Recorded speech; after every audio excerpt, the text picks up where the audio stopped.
सिंध हुकूमत जो wild life खातो डिपार्टमेंट जंगली जीवत वारो खातो कुदरती माहौल जानवरनि ऐं पखियुनि जे तहफ़ुज़ लाइ अहम किरदारु अदा करे रहियो आहे। सिंध में जंगली हयात, नायाब पखियुनि ऐं जानवरनि जी हिफ़ाज़त सां गॾु गैर क़ानूनी शिकार ख़िलाफ़ सख़्त क़ानून बि लागू कया विया आहिनि। वाइल्ड लाइफ ऑर्डिनेंस 1972 खां पोइ हिन शोबे में न सिर्फ़ सज़ाऊं सख़्त कयूं वियूं आहिनि पर तहफ़ुज़ जो निज़ाम बि वधीक मज़बूत थियो आहे।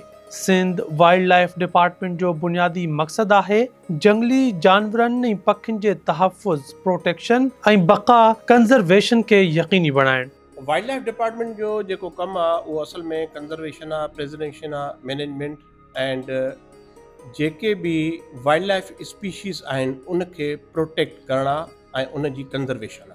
जंगली जीवत खाते जी ज़िम्मेवारी में केतिरा ई अहम जानवर ऐं पखी शामिल आहिनि, जहिड़ोक चिंकारा, सिंधी मारखोर ऐं खीरथर जूं जाबिली बकरियूं, मोर, तितर, झिरकी ऐं ॿिया मक़ामी पखी ऐं साइबेरिया खां ईंदड़ परदेसी माइग्रेटरी पखी शामिल आहिनि। खीरथर नेशनल पार्क ऐं थरपारकर जहिड़नि इलाक़नि में नायाब जंगली हयात जी हिफ़ाज़त लाइ ख़ासि क़दम खयां विया आहिनि, जिते हर साल बाक़ाइदा ॻणप यानी सेंसस कई वेंदी आहे।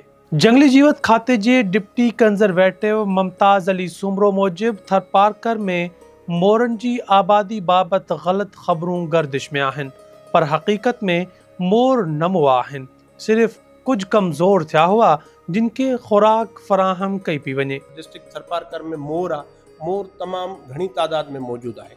जीअं त तव्हां इहो बि ॿुधो हूंदो त उते जीअं चवंदा आहिनि त बीमारी वग़ैरह आहे, सच का उते बीमारी न आहे, पर उहे मोर जेके वीक थी वञनि था, जेकी पंहिंजी एज पूरी करे चुकनि था, उन्हनि में ज़ाहिर आहे अॼुकल्ह ॾिसो पिया त हीट वेव कहिड़ी आहे, हीट स्ट्रोक आहे, उन हिसाब सां पर उन ते बि असां ज़ाब्तो आंदो आहे। वाइल्ड लाइफ ऑर्डिनेंस 1972 खां पोइ ट्रैपिंग ऐं नेटिंग जहिड़नि ॾोहनि ते सज़ाऊं 100% खां वधीक सख़्त कयूं वियूं आहिनि।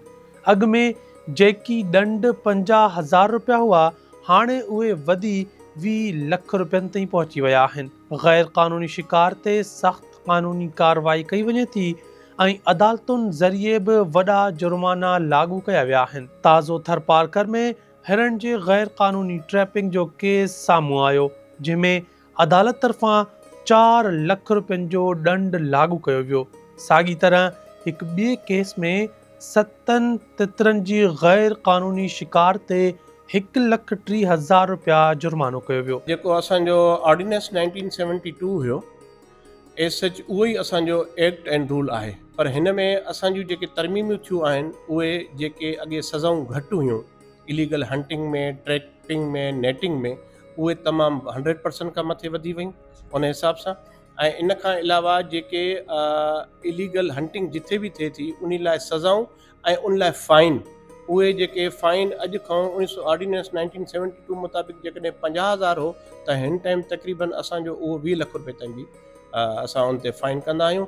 ऐं हिन एक्ट जे अचण खां पोइ मां तव्हांखे इहो ॿुधाईंदो हलां त जेके उहे जुर्म स्पेशली ट्रैपिंग ऐं नेटिंग, मां इहो नथो चवां त 100% ट्रैपिंग ऐं नेटिंग बंदि आहे, पर हिन जे एक्ट जे अचण खां पोइ, रूल्स 2022 जे अचण खां पोइ, त जेकॾहिं मिसाल वठो त 10 केस थींदा हुआ त उहे हींअर 1 या 2 थियनि था।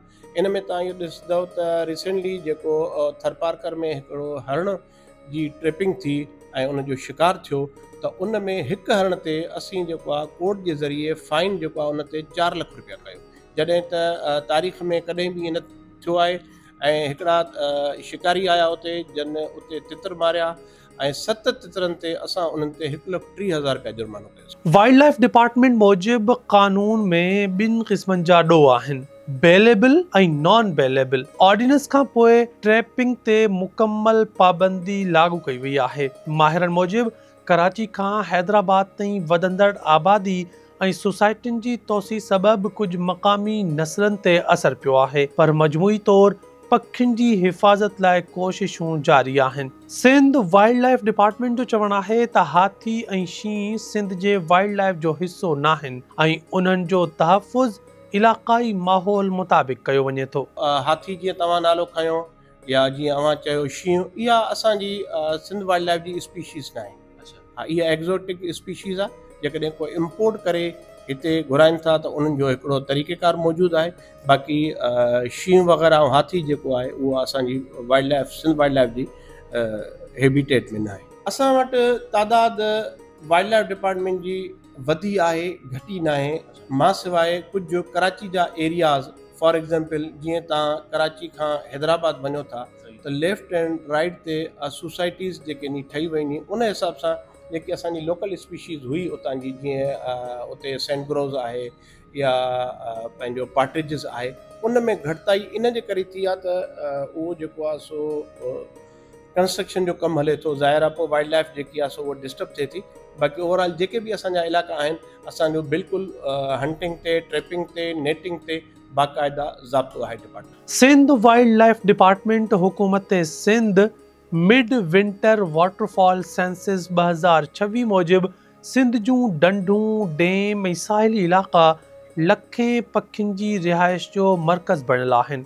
रिपोर्ट में मजमूई तौरु 6,34,000 खां वधीक आबी पखी रिकॉर्ड कया विया आहिनि, जॾहिं त परदेसी ऐं मक़ामी नस्लनि जी मौजूदगी बि वाज़े तौरु नज़र आई आहे। सभ खां वधीक पखी नुरड़े साहिली इलाइक़े में 1,71,000 खां वधीक रिकॉर्ड थिया। उनखां पोइ रिण कच्छ में 1,35,000 खां वधीक पखी मौजूदु हुआ। चोटियारी डैम में लॻभॻि 76,000, हमल डंड में 47,000 खां वधीक ऐं छरी डंड में 45,000 खां वधीक पखियुनि जी आबादी रिकॉर्ड थी। पोर्ट क़ासिम साहिली इलाइक़ो ऐं लांग डंड बि अहम माग तौरु साम्हूं आया, जिते हज़ारें आबी पखी ॾिठा विया। कींजर डंड, हालेजी डंड, हब डेम, ड्रिग डंड ऐं सखर बैराज ते बि सुठी तादाद में पखी मौजूदु हुआ। रिपोर्ट मुताबिक़ साइबेरिया समेत ॿियनि थधनि इलाइक़नि खां ईंदड़ परदेसी पखी हर साल सिंध जे डंडनि ॾांहुं अचनि था, जेकी सिंध जे माहौलियाती अहमियत खे वधाइनि था। माहिरनि मूजिबि शहरी इलाइक़नि में कुझु मक़ामी नस्लनि में घटिताई ज़रूरु ॾिठी वई आहे, जंहिंजो सबबु आबादी जी वाध ऐं नयूं सोसाइटीज़ आहिनि। रिपोर्ट मूजिबि मजमूई तौरु सिंध जा आबी ज़ख़ीरा अञा बि परदेसी पखियुनि लाइ अहम रिहाइशी माग तौरु बरक़रार आहिनि। सिंध जे जंगली जीवत खाते जी ही सर्वे सिंध जी क़ुदरती हयाती जे तहफ़ुज़ लाइ अहम बुनियाद फ़राहम करे थी, जेका मुस्तक़बिल जी पॉलिसियुनि खे वधीक मज़बूत बणाईंदी। सिंध जे क़ुदरती विरसे जी हिफ़ाज़त सरकारी तोड़े मुल्क जे शहरनि जी हिकु गॾियल ज़िम्मेवारी आहे।